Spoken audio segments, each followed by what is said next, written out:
Welcome to the Retro Graveyard, the show where each week we take a different piece of old discontinued video game hardware and give a little bit of a retrospective on it.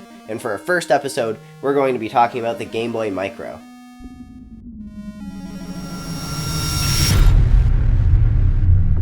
Released in 2005, the Gameboy Micro is actually the last Game Boy branded handheld Nintendo ever made. The DS actually came out the year before it in 2004, and Nintendo has stuck to the DS branding for handhelds ever since. The Game Boy Micro was unveiled by Nintendo of America's president, Reggie Fils-Amie, at E3 2005, and it was released in North America the following September. Tech specs are the same as anything else in the Game Boy Advance family: the 240x160 screen, the 16.8 MHz processor. The difference is all on the outside. I really like the look of this thing. It looks really modern for a 9-year-old device. And it's about as functional as a Game Boy Advance SP, just a lot smaller, and it loses the clamshell design. What did it not do that the other Game Boy Advance consoles did? Well, for starters, you miss out on the ability to play Game Boy and Game Boy Color games. They just don't work.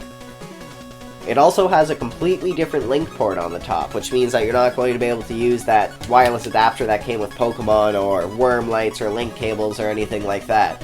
On the positive side, with it you get a backlit screen, which I think is significantly better than the frontlit one that the SP came with. The later SP models actually had a backlit screen as well, but I think this one's still way better looking.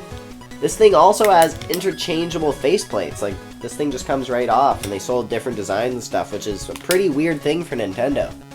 It also has a dedicated 3.5mm headphone jack, which, believe it or not, the original Game Boy Advance had one, but the SP didn't. They made you buy this adapter that plugged into the link port, and you'd have to carry it around if you wanted to use headphones, which is like the most inconvenient thing ever.